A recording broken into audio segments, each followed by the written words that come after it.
First, it's Namaste London as Prime Minister Modi embarks on a landmark UK visit.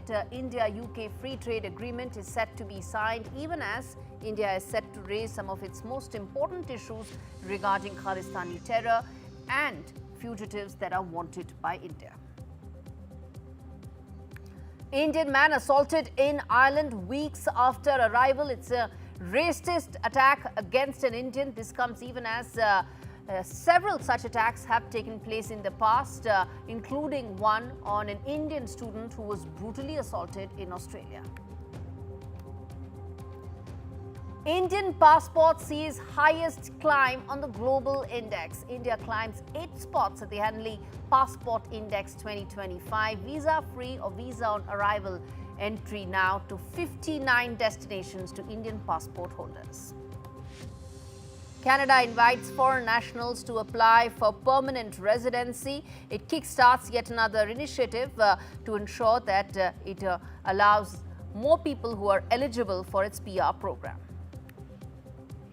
India slams Pakistan's rhetoric on Kashmir in this treaty at the United Nations Security Council. Pakistan mocked as a serial borrower from the IMF.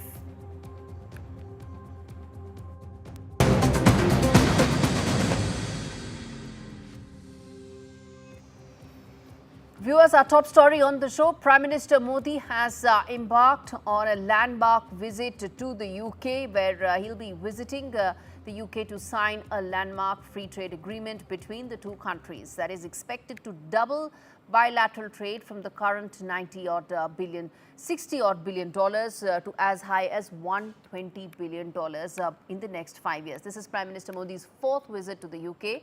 During his stay, he will be meeting his British counterpart, Keir Starmer, and will also be calling upon King Charles III. The discussions will also touch upon regional global developments of mutual concern to both India and UK. This report, viewers, brings you all the details as to why this visit is going to be so important for India and for the UK.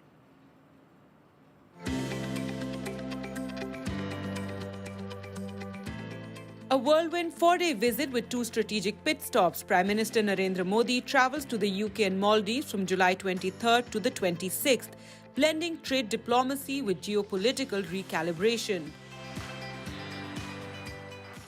In London, Prime Minister Modi will sign a landmark India-UK Free Trade Agreement, the first major post-Brexit deal for Britain and a big-ticket win for Indian exporters. The pact slashes tariffs on 99% of Indian goods headed to the UK while opening India's booming market to British cars, whiskey and more. 3 years of back and forth and now the ink on paper. The FTA promises to turbocharge bilateral trade and deepen the economic embrace between New Delhi and London. Beyond commerce, this visit signals stronger strategic alignment from cybersecurity to climate action and a shared vision for an open Indo-Pacific. From London, Prime Minister Modi heads to Malé. He'll be the chief guest at the Maldives' 60th National Day, a symbolic gesture but one steeped in political meaning. This marks his first visit under President Mohammad Muizzu and the first since rocky diplomatic waters stirred by the India Out campaign and the island nation's pivot towards China. Once hailed as the cornerstone of India's neighbourhood-first policy, ties with Malé hit turbulence. Now Prime Minister Modi's trip is being seen as a reset, a chance to rebuild trust, reaffirm maritime cooperation, and re-anchor India's strategic footprint in the Indian Ocean. President Muizzu's visit to India last year hinted at a thaw. Modi's presence now sends a strong message that despite differences, diplomacy endures. With Ridhima Kedia, Gargi Rawat for NDTV World. All right, Radhika joins us live on the broadcast. Radhika, it's going to be an important visit for India and for UK as well. There's lots lined up on the agenda, everything from trade to strategic ties on the table. Walk us through what could be the highlights of this visit. Thanks, Gaurie. The Prime Minister of India, Mr. Modi, is landing at 7:45 p.m. local time in the UK. And it's likely to be a little over 24 hours, a very short trip, but a very significant and a very busy trip nonetheless. There will be a brief meeting with some community members just tonight before Mr. Modi can get some rest, before a very busy 24th of July, which is likely to be historic for both the UK and for India. Uh, a political reset, really, an economic reset for wider collaboration with this signing of the FTA, which the UK and India is likely to perform tomorrow, when Prime Minister Modi will be meeting Sir Keir Starmer, his counterpart in the United Kingdom, the the Prime Minister of the United Kingdom, at Chequers, which is a little outside of London. So that's where the meeting is likely to take place for over 2 hours. And like you rightly pointed, the highlight of this trip is going to be the free trade agreement and the signing of that deal to make that effective from as early as 2026, after a long series of negotiations that India has had with the United Kingdom, perhaps the longest in the history of the United Kingdom by any country, where the India is seen as one that did some tough negotiations on a variety of issues, including tariffs, including rights for temporary workers of India coming to the United States, contribute to their economy, but other topics on bilateral trade, as well as trying to get certain economic offenders back in the UK, back in India, who are at the moment in the UK, and extremists and terrorism also likely to be on the agenda, and as they share a cup of tea. All right, we leave it there, Radhika. Thanks much for giving us that update. In fact, viewers, India's challenge of cross-border terrorism and activities with regard to the pro-Khalistani elements that operate almost with impunity in the UK are going to be one of the key features that will be part of the strategic discussions between the two prime ministers. In addition, the Indian government's plan does include talking about, well, the fugitives that continue to be harbored by the UK. Why is it that some of India's most wanted economic offenders continue to be in the UK? Some of them have actually been partying. Vijay Mallya's recent party shots also came to light in the UK, where one asked, why is it that these countries continue to provide almost a safe haven to economic offenders of India? And in fact, to talk more on that, I'm going to be joined by Barzeen Wagmar. But before that, I want to quickly play out these big questions, viewers, the big questions that we always ask on the show. Let's put that out for you. First and foremost, will the UK act against the Khalistani terrorist attack and the terror threat that remains? Remember, even when our External Affairs Minister, Dr. Jaishankar, was in the UK the last time, these K-terrorist elements came to fore once again. Second key question that we'll ask is, will the UK fast-track extradition of several of these K-terrorists, Khalistani terrorists that are most wanted by India? Thirdly, how will the Modi-Starmer duo counter the K-terror threat that is an important aspect of the India-UK strategic ties? In addition to that, the agenda will include extradition of, as I said, Lalit Modi, Nirav Modi, Vijay Mallya, all big economic offenders that are wanted by India and who need to face the Indian law. Let's get in now. Barzeen Wagmar joining us live. She's in fact at the South Asia Institute. Mr. Wagmar is at this SOAS and joins us live from London. Thanks so much, sir, for speaking to me on NDTV. Let me start first by asking you, there's a lot on the agenda. One is the trade aspect, which is pretty much coming to an end in terms of fruition of the trade pact. But what about the strategic concerns that India has, whether it is in terms of the Khalistani terrorists or the one related to the economic fugitives? The question of extradition is already on the cards because India and UK do have an extradition treaty in place for several years. And no doubt, these discussions would have been baked into the FTA agreement behind the scenes. There's no question about the toing and froing, and that New Delhi would have been very tough on this aspect with London, and would have made clear to London that there are certain red lines. with the economic offenders in question, yes, but more so with the strategic element of secessionists who have sought haven here as well as in Canada and use it for their nefarious designs of balkanizing India and the rest in the name of free speech. So that India would have expressed its concerns very, very vigorously to London on that factor. The Labour dispensation currently under Sir Keir Starmer and Prime Minister Carney in Ottawa both have made overtures to India and want to turn a page. By that, I mean in the Canadian case, from Justin Trudeau's disastrous policies that led to a deep dive in relations.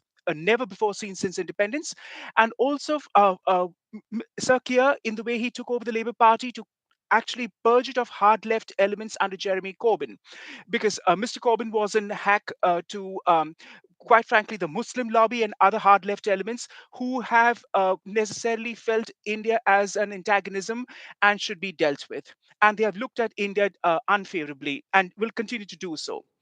Sir Keir, for his part, wants to put that behind him, and he has, in a manner of speaking, done that. But now the crunch comes in actual extradition. The problem with these offenders and these secessionists in question is the law factor. Because the problem with England is that you have a flourishing law racket of ambulance chasing lawyers who have been able to stay the hand of the Home Office even if they wish to see these elements deported. Okay. And that's what primarily is the nub of the issue. And it's the same problem which happens also with these illegal aliens that we want to deport. And it's again these lawyers who, with trumped up cases and charges, and with judges, quite frankly, who have dispensed with perverse judgments that do not sir, let them go through. what you're saying in terms of the largest problem with regard to the systemic failure to be able to address some key Yes. concerns. But the fact is, whether it is the extradition of Nirav Modi or Lalit Modi or Vijay Mallya, these are fundamental requests of India. And the sense one gets there is that New Delhi's repeated requests haven't led to the kind of response that one would have ideally hoped for from London. And is that likely to now impact the larger relationship? It will. Under the Modi dispensation, it will compared to governments in previous years, whether BJP governments or Congress governments who have repeatedly requested London. But London, I wouldn't say has stonewalled their requests, so much has ignored it. In that, the domestic issue for London is not so much the vote bank of ethnic voters, though that does tie in with the two main parties, the Tories and the Labour, but also the question of social cohesion and for minorities, and it would be deemed as pandering to a foreign government. That is how it would be played out here. Can I just take you as a historian very briefly to another aspect? In the aftermath of Operation Blue Star, which goes back to 40 years leading to Mrs. Gandhi's assassination in October 84, the intelligence services here had deputed 2 officers to India to help with the Khalistani separatism issue. And that was discovered after 30 years when government official papers were declassified. And it created a furore here, and no doubt the Khalistani Sikh ethnic community wanted to capitalize on it and embarrass the government of the day by asking why was the British government helping an Indian government on a matter which, quite frankly, for the Indian government was of importance, of national security importance. And these are bilateral arrangements between governments.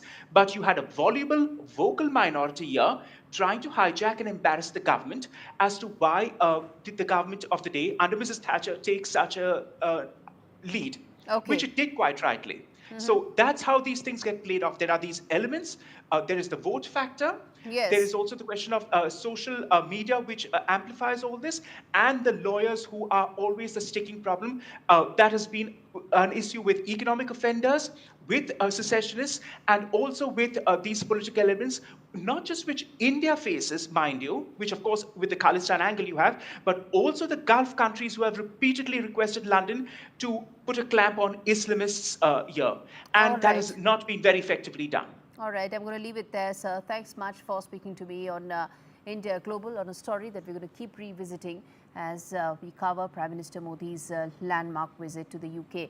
Well, viewers, as far as the bottom line here is concerned, well, UK cannot afford to be the safe haven anymore when it comes to either harboring Khalistani terrorists or harboring economic fugitives. It's been too long and too many times that India has made those requests, and for the UK to build on this relationship, it needs to act. Yes, the trade relationship is growing. It is growing at a rapid pace, and that also is something that the UK itself needs. UK is an economy that's slowing. It needs to partner with an economic growth engine like India, and which is why the trade pact is a win-win. But for this relationship to really prosper, Starmer needs to now address some of the core concerns that New Delhi has. And it first needs to act against the Khalistani terrorist elements that it has been harboring for too long in the garb of freedom of speech and freedom of expression. All right, viewers, turning attention now to the other story that we are tracking, which is India's strong rebuttal against Pakistan and its renewed attempt to internationalize the Kashmir issue. It's the same rant that Pakistan has been saying again and again and again.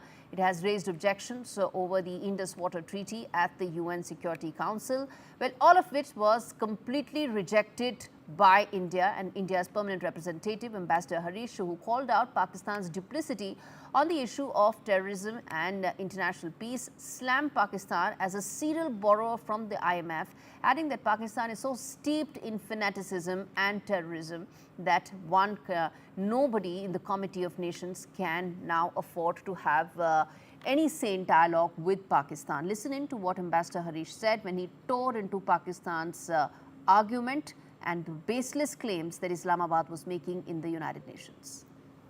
Recently, consequent to the gruesome terrorist attack in Pahalgam, Jammu and Kashmir, on 22nd April 2025, that led to the killing of 26 innocent tourists, and based on the Council statement of 25th April, where members of the Security Council underlined the need to hold perpetrators, organizers, financiers, and sponsors of this reprehensible act of terrorism accountable and bring them to justice, India launched Operation Sindoor, targeting terrorist camps in Pakistan and Pakistan-occupied Jammu and Kashmir, which was focused, measured, and non-escalatory in nature.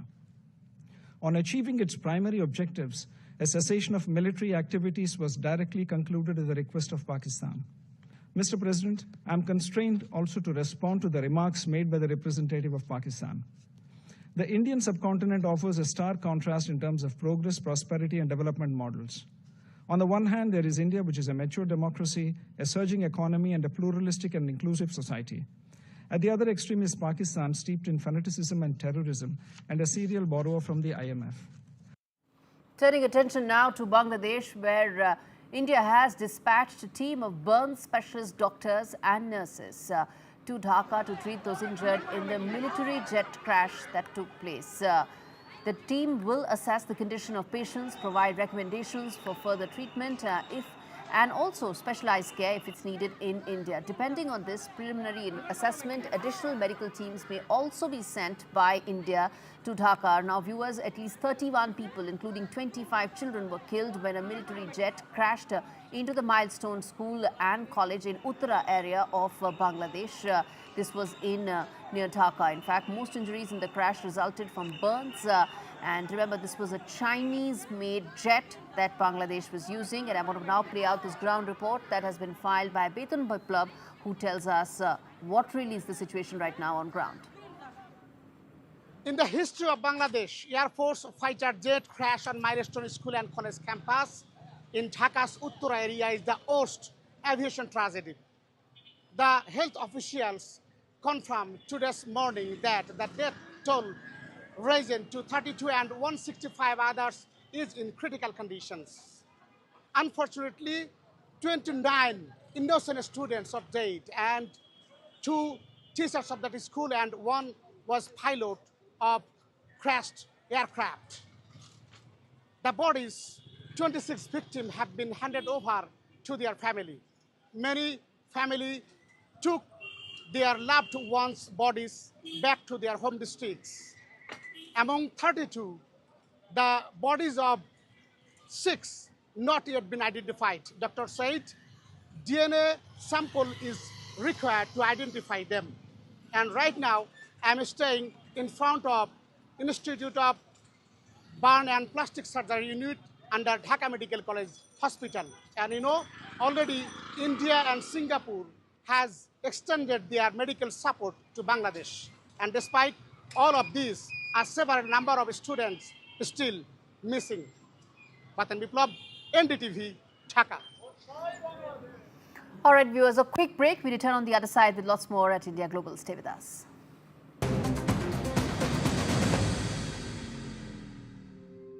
Cricket updates brought to you by Remitly. Send money home safely with Remitly. I'm so grateful. Without your help, we couldn't have got through the past year. So it's important to say a proper thank you. It happened so fast. We thought he had a bug, but it was meningitis. He was critically ill, fading fast, and we faced a daunting 3-hour journey to reach specialist help. But your critical care children's ambulance got him there safely. His mum and dad stayed with him every day, and your accommodation kept them together. You helped them through the worst of times. It's a miracle, but he survived, thanks to our amazing NHS and life-saving support from NHS charities. And that's why I'm writing a forever thank you into my will. Search Forever Thank You to find out how to write a gift into your will to an NHS charity to help them support the NHS to do more for patients, staff and communities for years to come. Guess who's coming to dinner with Felix? Robbie Williams. Cats do what they want when they want to. Don't feel any need to impress you. Dinner! Live like your Felix. It's great to be a cat. Purina.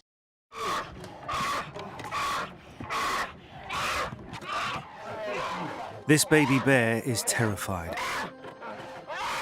Torn from her mother's paws at a tender age.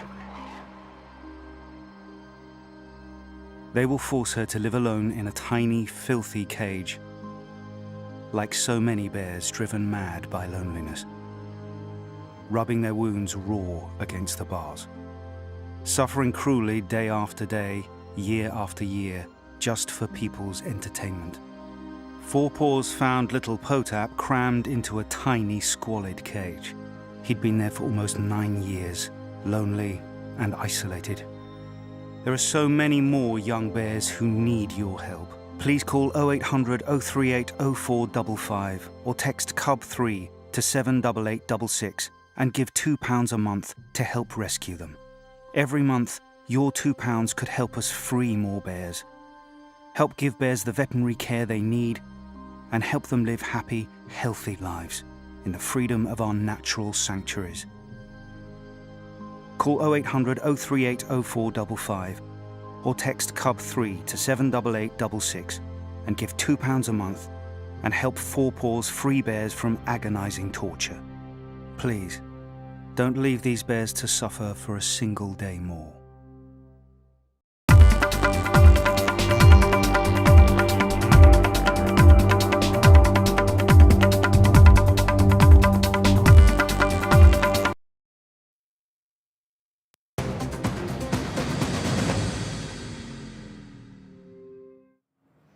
An Indian citizen in his 40s was violently assaulted and partially stripped by a group of attackers in Dublin on Saturday.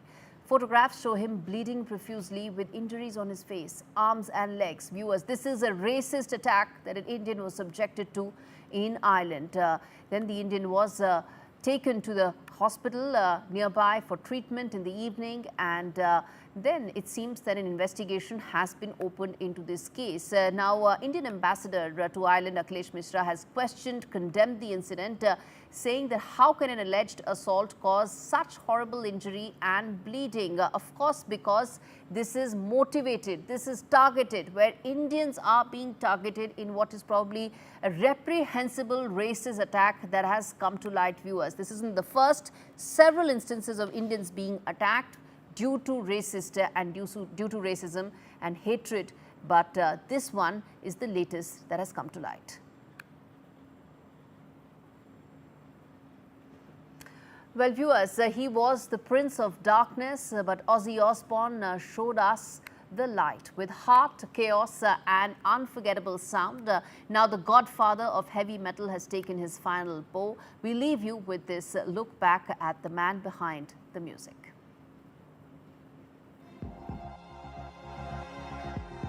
Mama, I'm coming home. The words that once echoed across arenas now echo in our hearts as the world says goodbye to Ozzy Osbourne. The Prince of Darkness, the godfather of heavy metal, and an unlikely icon of heart, humor, and grit, who passed away on July 22nd at the age of 76. Just weeks ago, Ozzy sat beneath a back-top throne in Birmingham, surrounded by the thunder of 40,000 fans. It was his final bow, fittingly titled Back to the Beginning. And oh, how far he came. From biting bats to breaking barriers, turning pain into poetry and noise into legacy. I'm going off the rails on a crazy train, he once howled, and wasn't he ever? But behind the screams and spectacle was a man who embraced darkness to show us the light. Struggling with Parkinson's, nearly paralyzed, Ozzy still gave us everything in those final 9 songs, including Iron Man, Mr. Crowley, and the anthem of rebellion, Paranoid. More than a musician, Ozzy was a mirror, reflecting our wildest selves, our broken selves, our hope. He reminded generations that maybe it's not too late to learn how to love and forget how to hate. His last Instagram post was also a nod to beginnings. A silent goodbye from a man who was never silent and always unforgettable. So tonight, we don't mourn just a rock star. We remember a fighter, a father, a flawed and fearless legend. And as his music plays on, we take this moment to ask, what are we doing with the time we have? Because if Ozzy taught us anything, it's this. You can't kill rock and roll. It's here to stay. And now as he joins the great gig in the sky, Mama, he's coming home.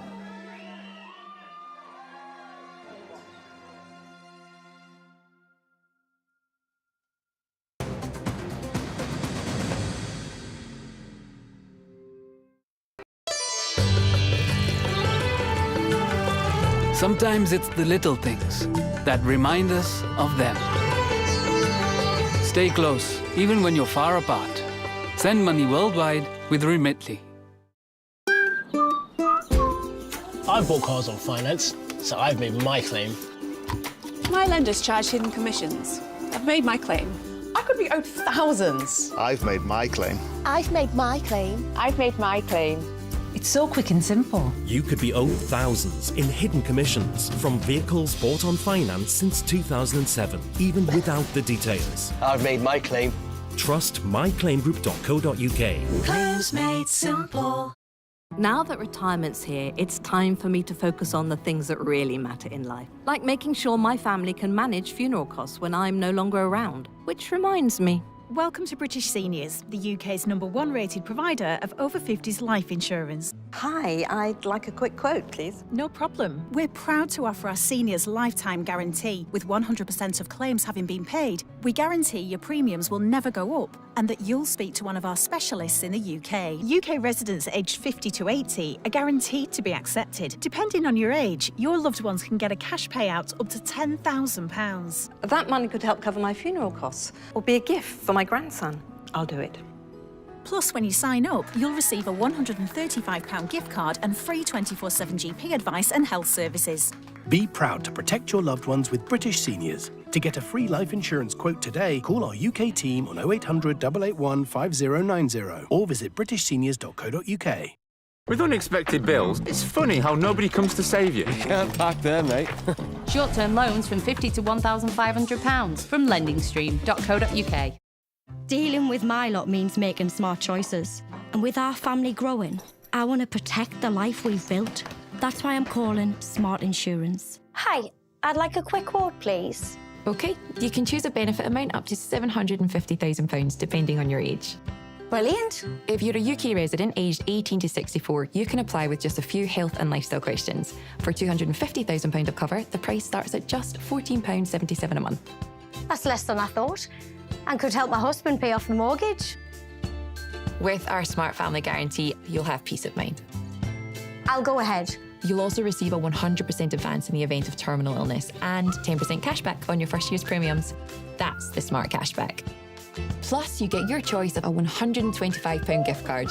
Protect the life you've built the smart way. To get a free life insurance quote today, call our specialist UK team on 0800 977 5753 or visit smartinsurance.co.uk.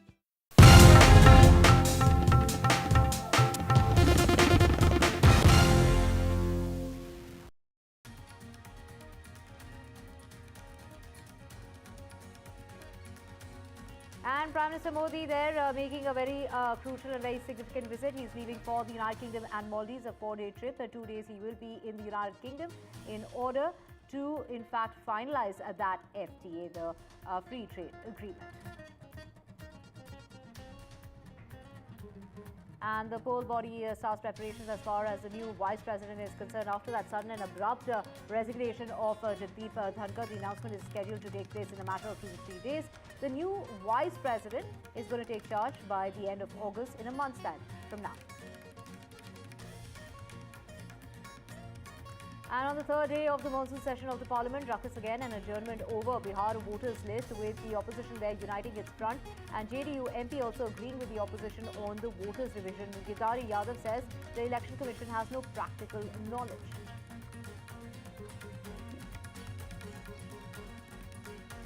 In the Bihar Assembly, heated exchange of words between Chief Minister Nitish Kumar and Leader of Opposition Tejasvi Yadav, with Tejasvi Yadav hitting out at the voter division, but Nitish Kumar not addressing that issue, in fact saying and really hitting out at Lalu Prasad Yadav, saying there was misrule, what was really done for women or for the Muslim population, and also saying that people could not even go out at night in Patna.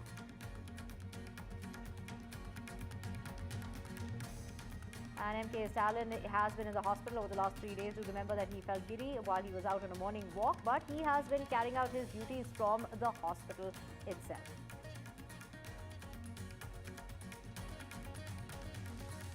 High-end cars with diplomatic number plates parked outside a diplomatic passports also found. This is a fake office, a fake embassy in Uttar Pradesh. The cops have busted this scambassy. Well, luxury cars, mock photographs with the Prime Minister found at the fake embassy busted in Ghaziabad.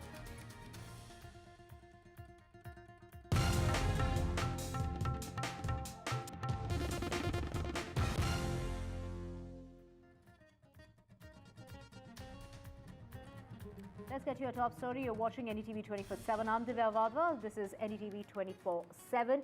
Well, Bollywood star Tanushree Datta has put out an SOS video alleging that she is being harassed inside her own house. In a tearful video that she has shared on social media, she's gone on to allege that she was being troubled for the past 4 to 5 years, so much so that her health has suffered on this account. But this is all because of the complaint that she filed during the Me Too movement. Listen in to Tanushree Datta. Guys, I'm being harassed in my own home. मुझे मेरे ही घर में परेशान किया जा रहा है.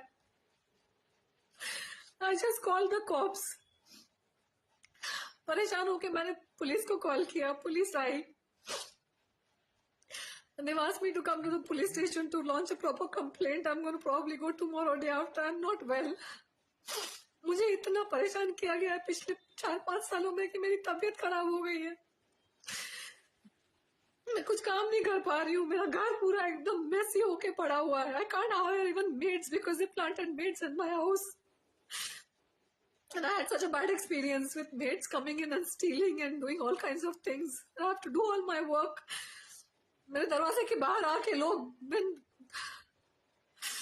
I'm being troubled in my own house. Please, someone help me. Now, in the video, of course, Tanushree Datta is seen crying inconsolably and asking for help. She's alleged that she's been facing harassment inside her house for the last 4 to 5 years. She has in fact, asked the police to intervene. My colleague Abira spoke with the actor to find out more details. I saw your video on Instagram about what happened last night. Can you tell us what really happened?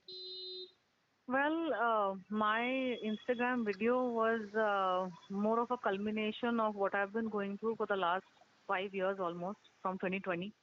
I have been literally psychologically harassed, physically followed by groups of people. I've had groups of people everywhere I go, whether I'm in Bombay, every time I leave the house, I go to a temple, or if I'm in another city going for a pilgrimage, if I visited to another city altogether for a pilgrimage, there will be hordes and hordes of men following me around everywhere, at airports, at flights. They would literally stalk me and make it very obvious to me and, force me to notice that, yes, I'm being followed, I'm being stalked, I'm being surveilled.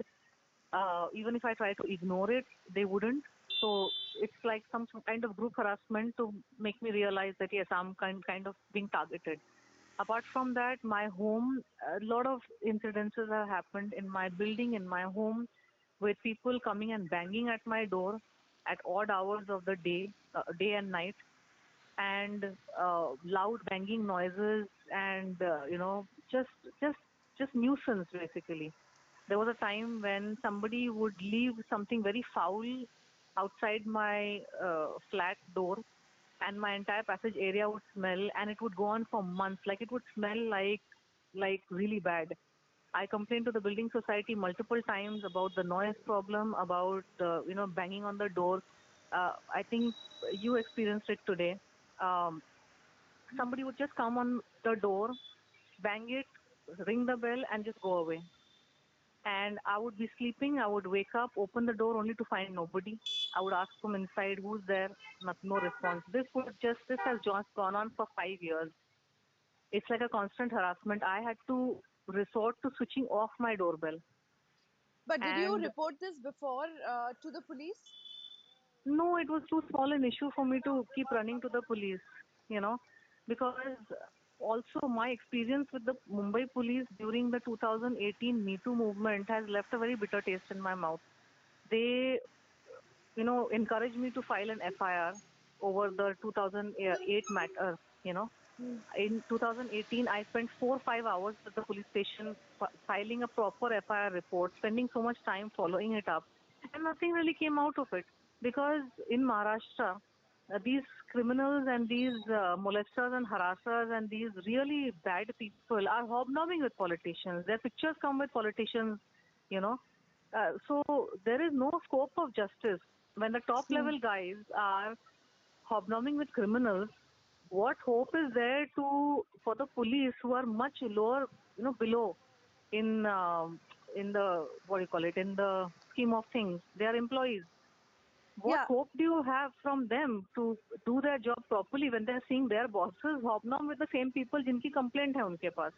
तो ये एक matter है. तो मेरा police पे भरोसा तो है ही नहीं, और छोटी छोटी मैटर्स में हर कोई पुलिस के पास जाता भी नहीं है, बिकॉज बड़े बड़े मैटर्स में मैं गई, एविडेंस दिए, इतना टाइम स्पेंड किया, उसका कुछ नहीं हुआ. तो अब छोटे मैटर्स में, but I thought it would get over because sometimes it would stop and then it would start again. I would get followed, my bank account got, my email accounts got hacked. For 3 years, I didn't even realize that my email accounts were hacked, and that is how these stalkers and followers, these people who are stalking me and like group stalking me, they got to know how, when I'm traveling, where I'm going, which hotels I'm booking.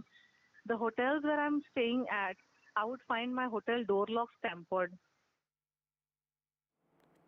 Abira joining us to get us more on this. Abira, the helplessness of a woman on display, a cry for help by an actor from the glamorous world of Bollywood. It's really not easy to break down in front of the camera and, talk about how it's impacted her life, particularly over the last 4 to 5 years, a culmination of what has been happening. And that's really affected her health as well. Yes, absolutely. I have been speaking to her since morning.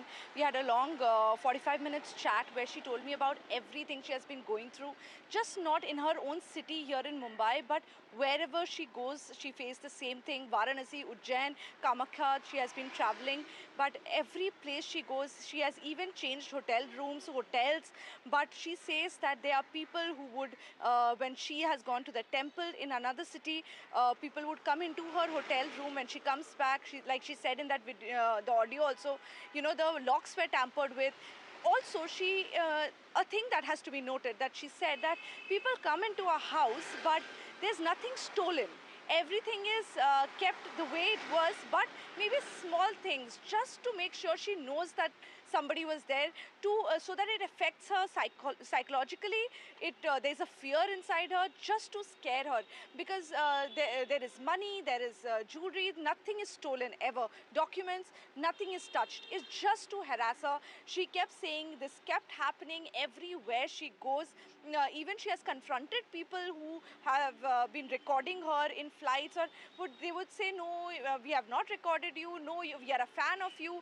And she's like, I don't know what to do when they say I'm a fan of you, because I have not worked for so long and they are just constantly recording me in a flight. So, you know, a fear of a woman in a public space, that she says that I don't feel safe, and now she says that it has been years that she has felt safe in her own house, because she's constantly harassed by random people in her house, and even people, delivery boys who have been delivering food to her. She says the food has been tampered with, the maids have been tampering with what she is eating. These are the allegations that she has been making, and she has no hopes from anybody in Maharashtra, because she says that there are such political influences that the police have, and the people who are you know, sitting in the top, that she has nothing, she has no hope left. Right, Veera, thank you so much for getting us details of Tanushree Datta, the actor, breaking down on camera and alleging the kind of harassment that she's been facing over the last 4 to 5 years, ever since she made that complaint during the Me Too movement. Breaking news coming in of the enforcement director there that has gone ahead and filed a complaint under the Foreign Exchange Management Act against Myntra. This is the e-commerce site and its related companies, and the directors for allegedly this is in regard to a complaint that's been made under FEMA Act alleging violation of the FTA norms to the tune of a lot of money. The ED heat on the fashion e-com platform there. Anushka joining us. Anushka, get us details of what's really happened here, and why is the ED's heat now on this e-commerce site? That side, Divya, Myntra has been a household name in India's fashion e-commerce space, but behind the scenes, the ED has said that something does not quite add up, and now it has hit the company with a serious complaint. The ED Bengaluru has filed a complaint under Section 16 of the FEMA Act against Myntra and its directors for alleged violations of FDI rules worth a staggering 1,654 crore rupees. At the heart of the case is the claim that Myntra was not playing by the book. According to the ED, Myntra told authorities it was operating as a wholesale cash and carry business, a format allowed to receive 100% FDI, but investigators found that wasn't the full story. What actually happened was that the ED alleged is that Myntra was involved in multi-brand retail trading, which comes with tighter restrictions under India's FTA policy. The probe revealed that Myntra sold almost all its inventory to one company, Vector E-Commerce Private Limited, and here's the twist: Vector isn't a separate player; it's part of the same group as Myntra. So this matters because under the FDI rules in force at the time, companies following the wholesale model could only sell up to 25% of their goods to related company, but Myntra sold 100% to Vector, which then sold the product to retail customers. Now the ED says this structure was deliberately set up to mask what were essentially direct to consumer sales, a clear violation of FDI limits. Also, sources in the agency say this is more than just a paperwork issue. The structuring of transactions used for a related party and the attempt to disguise retail sales as wholesale trade point to a system bypassing of FDI policy. Myntra, which is also part of Flipkart Group, has not yet issued any official response to this. The case now proceeds under FEMA, and the company may have to explain its position before the adjudicating authorities. Over to you.